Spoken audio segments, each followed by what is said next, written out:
CTET appearing वाले को क्या फिल करना चाहिए, और लास्ट है सीटेट में कितना मार्क्स चाहिए जनरल वालों के लिए, ओबीसी वालों के लिए, एससी वालों के लिए, एसटी वालों के लिए, महिलाओं के लिए खास कर जो कोई कंसर्न रहता है, उन सारे मुद्दों पर बात करेंगे।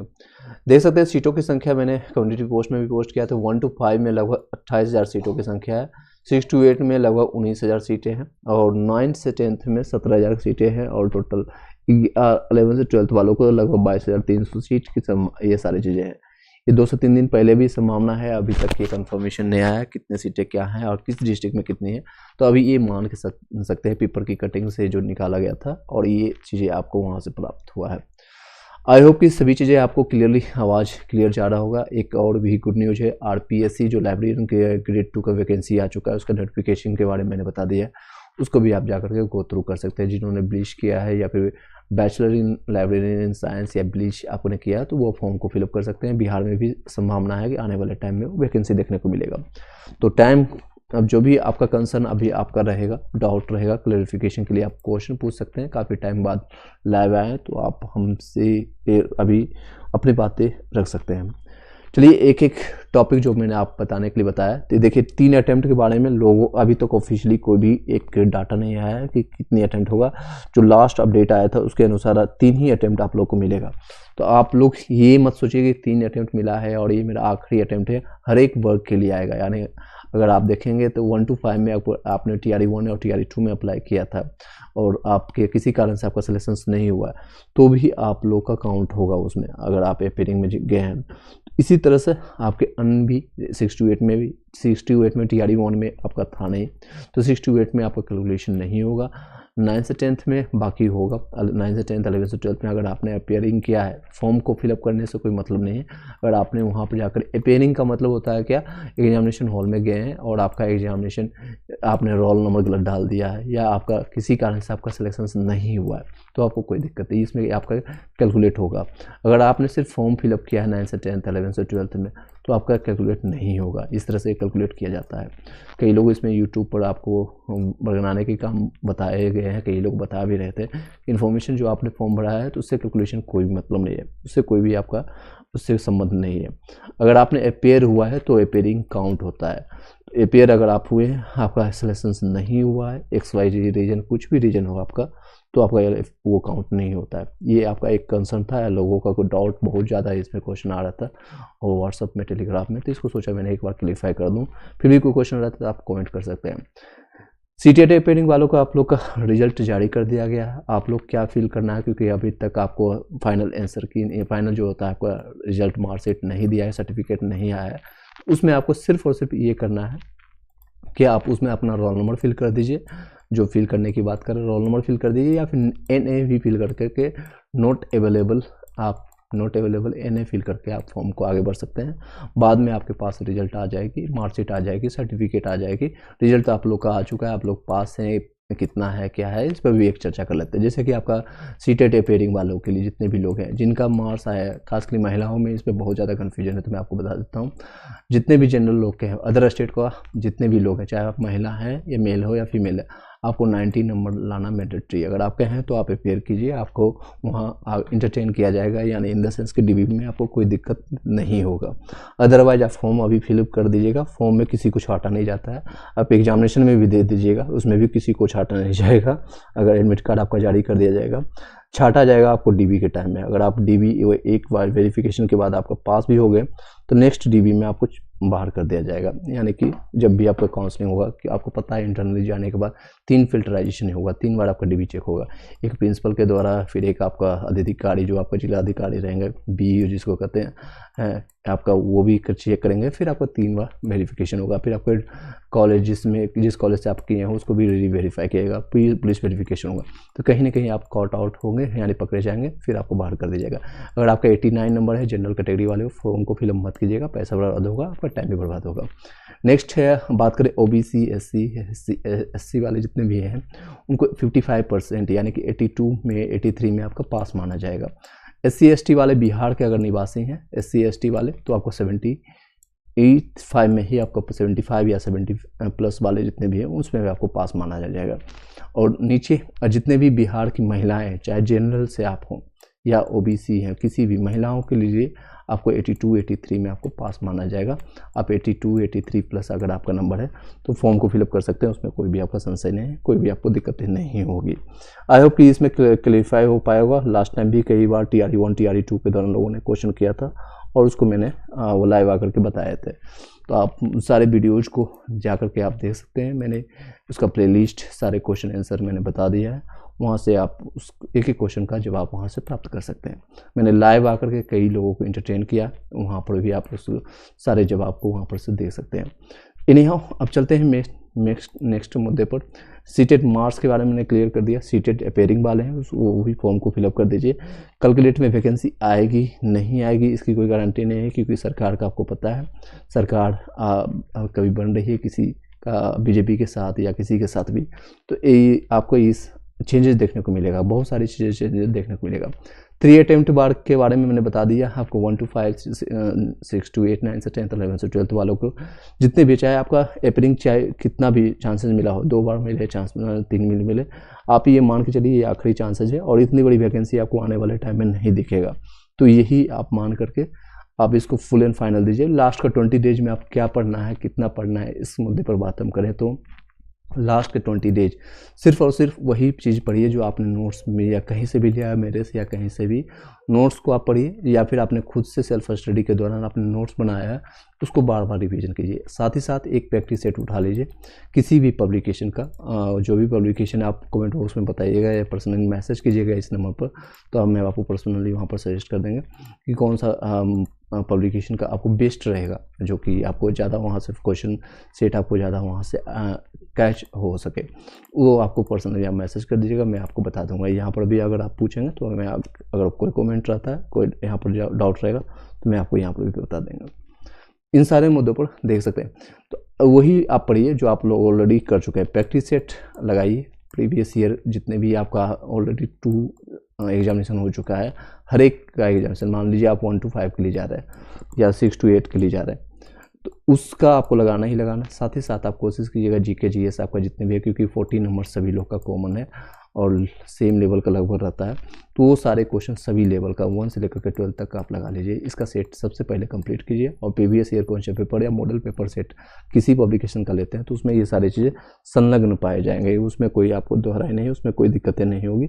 सभी पेपर में, सभी एग्जामिनेशन, सभी सेट में ये चीज़ें मिलती हैं, तो उसको भी लगाना है। साथ ही साथ आप जो भी प्रैक्टिस सेट लगाते हैं उसका एनालिसिस जरूर कीजिएगा। कई लोग प्रैक्टिस सेट लगा लेते हैं, 120 क्वेश्चन हो गया, 150 क्वेश्चन, एनालिसिस नहीं करते हैं। दिक्कत ये होता है आप 2 घंटे 2.5 घंटे बैठते हैं, उससे ज़्यादा आप टाइम नोट कीजिए कि आपके कौन से क्वेश्चन गलत हुए और किस कारण से गलत हुआ। मान लीजिए किसी का क्वेश्चन ये गलत हुआ, आपका यहीं पे क्वेश्चन देख लीजिए कि बौना ग्रह किसको कहते हैं, तो प्लूटो को ही संबोधित करते हैं बौना ग्रह, और इसमें आपका नहीं आया। तो इस टॉपिक से रिलेटेड ब्रह्मांड के जो टॉपिक है, भूगोल का, ये ज्योग्राफी का टॉपिक है, उस टॉपिक को, ज्योग्राफी को आप क्लियर कर लीजिए। NCERT उठाइए, इस तरह के NCERT मैंने PDF टेलीग्राम चैनल में मेरे सारे फ्री ऑफ कॉस्ट मैंने शेयर कर दिया है, उसको उठाइए, यहाँ पर देख सकते हैं ये सारे इस तरह के NCERT उठाइए, उससे जाकर क्लियर कीजिए। और ये भी नहीं कर पाते हैं तो आप जो भी नोट्स आपने बनाया अभी तक उसी से नोट्स मिला करके कोशिश कीजिए वहीं से हम आंसर प्राप्त कर लें और आपको जानकारी वहाँ से मिल जाए। नेक्स्ट चीज़ें आप कर सकते हैं। नेक्स्ट चीज़ें आप क्या करना है, जो भी आपने अभी तक, क्योंकि TRE 1 TRE 2 वाले ही कैंडिडेट रिपीट हो रहे हैं ज़्यादातर, आपने पढ़ाई के दौरान नोट्स बनाया होगा, PDF नोट्स लिए कहीं से लिया होगा या मेरे से लिया है, तो आप इधर उधर भटकने की कोशिश मत कीजिए। उसी 6 से लेकर के 12 तक के NCERT के नोट्स को, हर एक सब्जेक्ट को आपको पता होगा कि लास्ट टाइम मैंने किस सब्जेक्ट में ज़्यादा मेहनत की। मान लीजिए हिस्ट्री में आपको कोई क्वेश्चन नहीं छूट रहा है तो इसको छोड़ दीजिए, इसको मत पढ़िए, मतलब कि इसको रिवीजन करना है, बहुत कम समय देना है। अब पॉलिटी में आपका क्वेश्चन छूटा है, ज़्यादा क्वेश्चन आया है, मतलब 20 क्वेश्चन आया है तो आपका 10 ही क्वेश्चन बन रहा है, इसमें 50% आपका लैक हो रहा है। अगर आपका हिस्ट्री का क्वेश्चन 20 में आया है तो 15 से ज़्यादा आपका सही हो रहा है, तो इस पर ज़्यादा ध्यान नहीं देना है। जो आपका यहाँ पर 10 की कमियाँ है, एटलीस्ट इसमें इतना मेहनत करना है ताकि ये भी 16 या 15 नंबर इससे भी प्राप्त हो जाए। ज्योग्राफी का क्वेश्चन मैं एग्जांपल के ले रहा हूँ, वो ज्योग्राफी से आपका 20 क्वेश्चन आया और आपका 8 ही क्वेश्चन बना है, 12 क्वेश्चन यहाँ लैक कर रहा है, तो इससे ज़्यादा आपको पॉलिटिक्स, ज़्यादा ज्योग्राफी पर आपको मदद, यानी यहाँ पर वर्क करना पड़ेगा, इस पर ज़्यादा टाइम देना पड़ेगा। और ज्योग्राफी में कम से कम आप यहाँ से 8 नंबर और इंक्रीज हो जाए ताकि आपको 15-16 नंबर यहाँ से भी प्राप्त हो जाए, तो आपको इस तरह से मेहनत करना होगा। और बाकी के जो भी मैथ रीजनिंग के क्वेश्चन बहुत कम रहते हैं, ट्वेल्थ में, यानी 6 से लेकर के 12th वाले के जितने भी हैं, 1 to 5 में मैथ रीजनिंग की इंपॉर्टेंस है ज़्यादा, बाकी 6 से लेकर के 12th वाले में कोई भी ज़्यादा जो इंपॉर्टेंस नहीं है। तो उसको थोड़ा थोड़ा आप वो भी इंपॉर्टेंट टॉपिक ही पढ़ना है, जैसे कि आपका एवरेज हो गया, परसेंटेज हो गया, प्रॉफिट लॉस हो गया, कंपाउंड इंटरेस्ट हो गया, इन मोटे मोटे जो ऊपर का टॉपिक्स होता है जिसमें DI का आता है, तो वो सारे टॉपिक्स को देख के चले जाइए, बाकी इधर उधर भटकिए मत। और वही लोग कंपटीशन में अभी लोग रहेंगे जो आप ही के जैसे होंगे, उनको कोई 60, 70 या 80 दिन नहीं मिलेगा, वही 20 दिन आपको भी मिलेगा। 20 दिन आप जिन लोगों का सिलेक्शन होगा उन्हीं लोग का होगा। बस अपने हिम्मत को मत हारिए कि हाँ ये 20 दिन में सिलेक्शन होगा कि नहीं होगा, सरकारें चेंज हो रही है, किस तरह से क्या इन्वायरमेंट है। पहले एक बार नियुक्ति पत्र ले लीजिए, आपकी प्रक्रिया कंप्लीट कर लीजिए, वहाँ पर जाकर ज्वाइन कीजिए, उसके बाद देखिए कि सिलेक्शन से लेने लायक है, मतलब वहाँ पर हम कंटिन्यू करने लायक है या नहीं। ट्रेनिंग कंप्लीट कीजिए सारी प्रक्रिया करने के बाद, क्योंकि बहुत सारे सैकड़ों की संख्या में ये अपॉर्चुनिटी भविष्य में नहीं देखने को मिलेगा। आपको बताया जा रहा है कि अगस्त में आएगी, लेकिन कितनी वैकेंसी आएगी, 1 लाख आएगी, 2 लाख आएगी, 3 लाख आएगी, 70,000 आएगी, day by day no doubts vacancy कम होते जाएगी। आप बगल के ही स्टेट्स आप देख सकते हैं, झारखंड हो गया, यूपी हो गया या बंगाल हो गया, यहाँ पर टीचर्स की वैकेंसी नहीं आ रही है। रीजन वाइज पता है ऑलरेडी उन लोगों की जितनी रिक्वायरमेंट होनी चाहिए ऑलरेडी फुलफिल हो चुका है। तो ये भी भविष्य में हो सकता है, क्योंकि 2 लाख से ज़्यादा बिहार ने वैकेंसी को फुलफिल कर लिया है।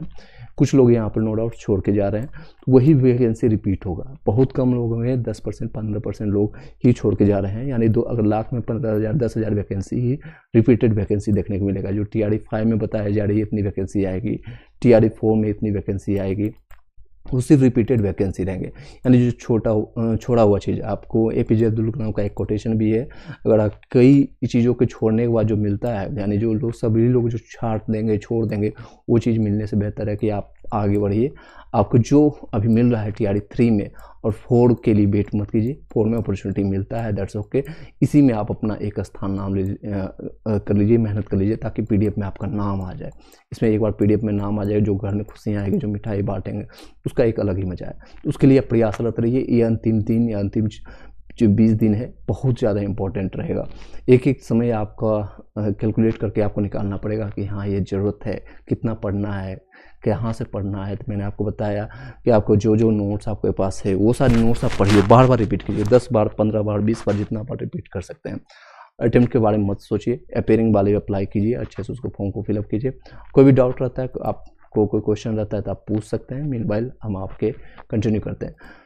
देख सकते हैं ये अभी कुछ दिन और इसका है, 23 तारीख तक इसका फॉर्म फिलअप करने का डेट है। तो जो लोग भी फॉर्म को फिलअप कर चुके हैं और अच्छे से अपनी डिस्ट्रिक्ट ऑफ प्रायोरिटी, कई लोग पूछ रहे थे डिस्ट्रिक्ट ऑफ प्रायोरिटी क्या डालें, तो जो भी आप, क्योंकि इसमें डिस्ट्रिक्ट ऑफ प्रायोरिटी लास्ट में बताया नहीं गया है कि किस डिस्ट्रिक्ट में कितनी सीटें हैं, तो जो भी आपको लगता है, जो अदर स्टेट के खास नहीं तो पटना एक जरूर डालिएगा। आसपास के जो भी डिस्ट्रिक्ट हैं वहाँ पर गूगल मैप के थ्रू आप उसको उठा करके डाल दीजिए। और एक साउथ में ये कंसर्न जरूर रखिएगा, जैसे कि आपका बिहार का मैप पता होना चाहिए। तो एक जरूर ये इस तरह से मैप बना लीजिएगा, इस तरह से आपका है बिहार का मैप, लगभग रेक्टेंगल साइज का। तो ये जिस तरह यहाँ से UP इंटर होता है और यहाँ पर आपका बक्सर है, आ रहा है, यहाँ पर पटना के आसपास में है, तो ये इस यहाँ से बगल से इसकी गंगा बहती है। इस तरह से ये साउथर्न एरिया पड़ता है। ये आपका टोटल एरिया जो बताया, यहाँ मैं बता देता हूँ, एक सेकेंड, यहाँ से मैप की भी जानकारी हो जाएगी आपको। ये जो एरिया पड़ता है ये आपका एक यहाँ पर है, ये आपका ईस्ट साइड है, ये आपका वेस्ट साइड है, ये आपका नॉर्थ साइड है, और ये आपका साउथ साइड है। तो ज़रूर से एक कोशिश कीजिएगा इस एरिया में एक फॉर्म भरें। आपको 3 डिस्ट्रिक्ट मांगा जा रहा है, एक पटना डालना है अदर स्टेट वालों को, एक यहाँ पर कोई मुजफ्फरपुर, आपका दरभंगा है, कोई भी आप मुजफ्फरपुर डाल दीजिए, एक यहाँ इस साइड का कोई एक डाल दीजिए, पश्चिम चंपारण इस साइड का कोई डाल दीजिए। तो इस तरह से आप डालिए ताकि कहीं भी वैकेंसी रहे। तो ज़्यादातर वैकेंसियाँ जो अभी देखते हैं यहाँ पर बताई जा रही है, तो ये इस तरह का कोई भी एक जिला आप उठा लीजिए, डिस्ट्रिक्ट उठाइए और वहाँ के एक नाम डाल दीजिए, बाकी एक पटना डाल दीजिए, एक नियर बाई यहाँ पर कहीं डाल दीजिए। इस तरह से आप डिस्ट्रिक्ट ऑफ प्रायोरिटी डाल सकते हैं। ये मेरे अनुसार है, आप अपने अनुसार उसको एक बार जरूर कैलकुलेट कर लीजिएगा, क्या उसमें क्या चीज़ें होना चाहिए, क्या नहीं होना चाहिए। इसके रिगार्डिंग आप क्वेश्चन कर सकते हैं, या फिर 1 to 1 आप हमें मैसेज कर दीजिएगा, मैं हम आपको आपको हेल्प कर देंगे। आई होप कि क्लियरिफाई हो पाया होगा। इन सारे मुद्दों पर मैं बात करना चाह रहा था। कई लोग इससे रिलेटेड क्वेश्चन कर रहे थे कि कितना पढ़ना है, कहाँ से पढ़ना है, तो अभी इधर उधर भटकने की कोई ज़रूरत नहीं। जो लास्ट TRE 1 TRE 2 में क्वेश्चन आया था उसी को बार बार रिपीट कीजिए, और आपके नोट्स जो मटेरियल आपने बनाया उसी को रिपीट कीजिए। जो कमियां हैं उसको दूर करने की कोशिश कीजिए। जो TRE 1 और TRE 2 के दौरान आपने किसी कारण से आपका 1-2 नंबर से नहीं हुआ है तो उसको दूर करने की कोशिश कीजिए। कौन सा टॉपिक आपका छूट गया था, मान लीजिए किसी का साइंस पोर्शन है तो फिजिक्स है, केमिस्ट्री है या बायो है, इसमें तीनों में से कौन सा टॉपिक आपको अच्छा है या कौन सा टॉपिक वीक है उस पर मेहनत कीजिए और बेसिक बुक को उठाइए। आपको बीपीएससी के जो चेयरमैन अतुल प्रसाद जी का साफ साफ शब्दों में कि लूसेंट से अब नहीं होगा रिजल्ट, किरण पब्लिकेशन के जो वन लाइनर फॉर्मेट में है उससे रिजल्ट नहीं होने वाली है। आपको गो थ्रू करना पड़ेगा एनसीईआरटी बेसिक बुक को, एक एक लाइन आपको पढ़ना पड़ेगा, एक एक लाइन आपको समझना पड़ेगा। पढ़ने के अलावा सिर्फ पढ़ना से नहीं बनेगा, नोट्स बनाना पड़ेगा। रिसेंटली आपको मैंने एक दिखाया भी था नोट्स। अगर मैंने जो लोग भी पेड ऑलरेडी ले चुके हैं तो वो लोग मैसेज ड्रॉप कीजिएगा, क्योंकि मुझे उन लोगों की संख्या बहुत ज़्यादा है। तो उन लोगों को ज़रूर मैसेज ड्रॉप कीजिएगा हमें। वो सारे जो मैंने अपडेटेड नोट्स है, हिस्ट्री का हो गया, करंट अफेयर्स का हो गया, मैं आपको पर्सनली मैसेज ड्रॉप आपको वहाँ पर मैं आपको दे देंगे फ्री ऑफ कॉस्ट में। और जो लोग भी पेड कोर्सेज लेना चाहते हैं ये सारे मटेरियल के साथ एक साथ आपको संगठित एक साथ